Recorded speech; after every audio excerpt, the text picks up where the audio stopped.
Sa ngalan ng Ama, Anak, at ng Espiritu Santo. Amen. Magandang umaga po, mahal naming Diyos. Kami po ay nagpupuri at nagpapasalamat sa panibagong umaga, panibagong araw, at sa panibagong buhay na kaloob mo sa aming lahat. Basbasan mo kami sa linggong ito upang kami ay makapakinig, matuto, at maisabuhay ang aral na aming matatanggap mula sa iyong banal na salita. At sa patuloy mong pagdaloy sa amin sa pamamagitan ng banal na Eucharistia, lagi mo kaming samahan, Panginoon, sapagkat Ikaw ang aming Panginoon, Ikaw ang aming Diyos, Ikaw ang aming buhay. Hinihiling namin ito, Ama, kaysa ng Espiritu Santo, kasama na yung anak na si Jesus, Diyos magpasawalang hanggan. Amen. Sa ngalan ng Ama, Anak, at ng Espiritu Santo. Amen. Magandang umaga po, mga minamahal kong mga kaibigan. Muli, linggo na naman at tayo ay binibigyan ng pagkakataon at inaanyayahan ng ating inang simbahan na makiisa at makasama natin ang ating Panginoong Diyos sa pamamagitan ng banal na Eucharistia. Nawa sa pamamagitan nito ay lagi natin makita at lagi natin maramdaman ang presensya ng Panginoon sa bawat isa sa atin. Kaibigan, ang ebanghelyo natin ngayon ay patungkol sa tinatawag natin talinhaga ng binhi. At dito ay ipinahayag ng Panginoon sa ating banal na salita na ang binhi o isang sabihin natin buto na maliit, kapag ito ay itinanim at ito ay nasisikatan ng araw, nauulanan, o nadidiligan, sabihin na natin at naalagaan, hindi natin napapansin ito ay unti-unting nagkakaroon ng ugat, lumalago, yumayabong, hanggang sa maging isang tunay na matibay na puno. At pagdating ng pagtamang panahon, ito rin ay nagkakaroon at yumayabong sa bunga.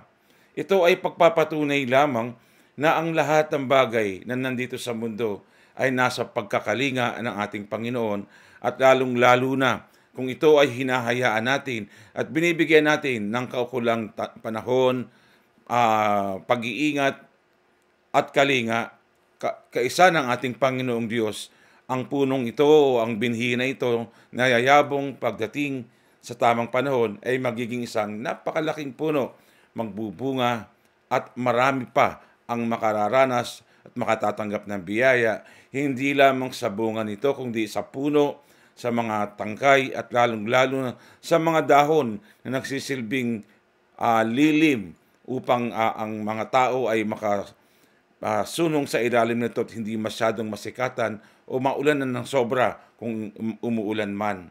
Napakarami ng ibinibigay ng puno na ito na nagbubunga at yumayabong na nagsimula sa maliit na binhi. Kaibigan, ano nga ba ang naisip parating ng Panginoon sa ating lahat? Ang Diyos sa buhay natin ay pumapasok at nag-aalay ng kanyang sarili sa pamamagitan ng binhi ng kanyang banal na salita. Ang binhi ay maaari nating ihalintulad sa salita ng Diyos na ating tinatanggap araw-araw, at ito ay maaari nating sabihin yumayabong at kumikilos sa pamamagitan ng ating pananampalataya, sa pamamagitan ng ating pagkilos, sa pamamagitan ng ating pakikipag-ugnayan, lalong-lalo na sa sakramento na inaalay ng Diyos at ibinibigay ng Diyos sa bawat isa sa atin upang patuloy na yumabong, lumago at mamunga ang binhi ng kanyang salita at ng pananampalataya na ibinigay niya sa atin mula nang tayo ay mabautismuhan. Kung ito ay ating aalagaan, kung ito ay ating pagtitibayin, at ito ay ating didiligan sa pamamagitan ng mabuting gawa, ng mabuting bagay, ng mga mabubuting pakikitungo sa ating kapwa, ang binhi ng salita ng Diyos ay unti-unti yumayabong, unti-unti lumalawak at lumalago sapagkat ito ay nakaugat sa pananampalataya at nakaugat sa ating ugnayan sa ating Panginoon. At paano magbubunga ang binhi ng salita ng Diyos sa bawat isa sa atin? Ito ay nagbubunga sa pamamagitan ng ating gawa, ng ating pakikitungo, ng ating pakikipagkapwa, ng ating pakikisa sa bawat bagay na kung saan ang sakramento ay pinagdiriwang at naibabahagi natin ang salita ng Diyos sa mga maliliit at simpleng halimbawa o biyaya na maaari nating ibigay sa mga taong nangangailangan, sa mga taong kilala natin o nakakasalamuhan natin araw-araw. Mga kaibigan, ang binhi na binibigay ng Diyos sa atin ay magiging maayos at maganda ang pagyabong kung ito ay iniingatan, binibigyan ng pansin, at kapag hinahayaan natin ito na yumabong at kumilos sa ating buhay, nagkakaroon ito ng malaya na pag-ugat at pagpapalalim na kung saan ang salita ng Diyos ay namumunga sa araw-araw natin buhay. Pero sa paanong paraan ba natin ito makikita? Sa paanong paraan ba natin ito matutunghayan? Siguro araw-araw tignan natin, pansinin natin yung ating pakikipagkapwa, yung ating pakikitungo, yung ating pakikisalamuha. Pagnilayan po natin, baka mayroon tayong mga pagkakataon na hindi natin napapansin. Tayo po ay umaabuso na sa ating kakayahan, sa ating kapangyarihan. Tayo ay inaabuso na natin yung ating kayamanan, yung ating talino, yung ating husay na nagiging daan upang ikasisira ng iba. Kaibigan, sa ganung pagkakataon, ang binhi ay hindi yumayabong. Sa halip, ang binhi ay nananatiling nasa loob mo lamang, subalit hindi ito kumikilos at gumagalaw dahil kailanman hindi natin makikita at mararamdaman ang paglago ng salita ng Diyos sa atin kung ito ay nababahiran ng mga bagay na hindi natin dapat makita at hindi natin isinasaalang-alang sa ating pagiging tunay na Kristiyano at mananampalataya. Ang binhi ng Diyos, ang kanyang salita ay ayabong lamang sa ating buhay kung mayroon tayong tinatawag na pagkilala sa ating kahinaan, kababaan ng loob, at matanggap natin na hindi natin magagawa ang lahat ng bagay kung wala ang Panginoon sa ating lahat. Kung naroon ang kahinaan naroon ang kababaan ng loob ng ating sarili, ang kahinaan ng ating pagkatao at hinahayaan natin na ang Diyos ang siyang kumilos upang magkaroon ng mas mayabong na pag-aalaga at malalim na pagkalinga sa bawat isa sa atin.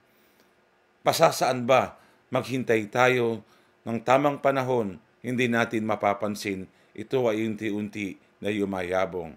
At ang pagyabong nito ay dapat ay may kaukulang pamumunga na kung saan ay may pagbabahagi. Pagbabahagi ng katapatan ng kalooban. Pagbabahagi, mga kaibigan, ng kababaan ng loob.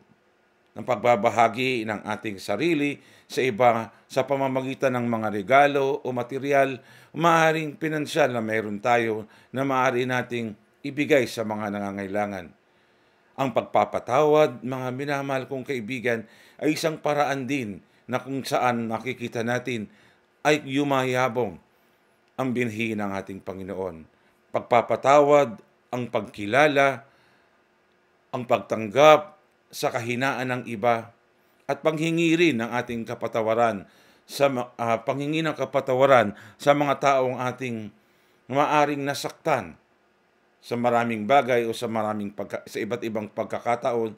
Ito ay isang paraan na nagpapatunay ng binhi ng Diyos ay nagbubunga sa ating buhay, na ito ay yumayabong at maaring lumaki at lumawak sapagkat sa pamamagitan ng ating mga halimbawa ay makikita, mararamdaman, maririnig at mararanasan ng mga tao na ang tunay na pag-ibig ng Diyos, ang tunay na salita ng ating Panginoon ay nabubuhay at kumikilos sa ating pagkatao. Lagi po natin tatandaan, mga minamahal kong mga kaibigan, gaano man kaliit at kasimple ang ating pananampalataya, kung ito ay ating pinagtitibay sa gitna ng unos, sa gitna ng bagyo, sa gitna ng mga balakid na dumarating, ay pinagtitibay natin ng may kababaan ng loob, ng may pagkilala sa ating kahinaan at pagtugon sa nais ng Diyos. Ang binhi, ang salita ng Diyos na nasa atin mula pa ng tayo ay mabautismuhan, ay tinanggap natin, ay unti-unting yayabong, unti-unting kikilos. Kung ito ay hinahayaan nating patuloy na nakaugnay sa Panginoon Diyos, na sisikatan ng araw, nadidiligan ng ulan, at nagkakaroon ng tinatawag na matibay na pinag-uugatan, at iyon ay nakaangkla. Ano po? Sa pag-ibig, sa pagmamahal, sa salita ng ating Panginoong Diyos. Kaya po, minamahal kong mga kaibigan, huwag po natin kalimutan, huwag tayong mapapagod magpatawad, huwag tayong mapapagod umunawa, huwag tayong mapagod na magbahagi ng kung ano man mayroon tayo. Maaaring hindi naman sobrang laki, maaaring malilit lang na bagay.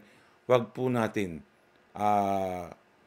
pagsawaan ang mga bagay na ito, sapagkat sa paraang mas simple at maliliit na bagay na ating nagagawa sa ating kapwa, ay naroon ang pagkilos ng binhing ito, at naroon ang pagyabong ng binhi na kung saan ang salita ng Diyos ay unti-unting kumikilos, namumunga, humuhubog sa ating pagkatao, humuhubog sa ating pag-uugali, at siyang naibabahagi natin sa iba. Mga kaibigan, sa ebanghelyo natin ngayong araw na ito, ngayong linggong ito, pagpapatuloy natin sa pagtugon sa Panginoon sa pamamagitan ng sakramento ng banal na misa ng Eucharistia.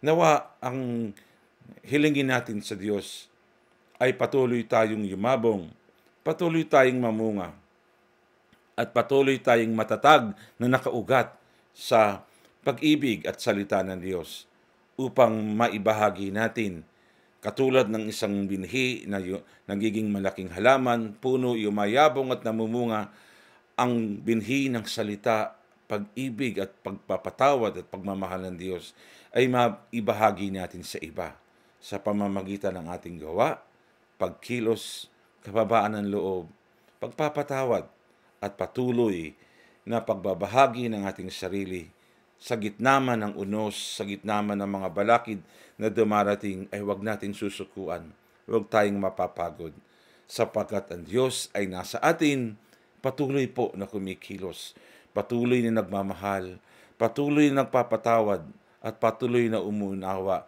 sa isang makasalanang tulad natin, subalit binibigyan niya tayo ng pagkakataon na magkaroon ng pagkakataon na pagyamanin ang binhi ng salita ng Diyos, ang binhi ng pananampalataya, at maibahagi natin sa iba. Amen. Manalangin tayo. Sa ngalan ng Ama, Anak, at ang Espiritu Santo. Amen.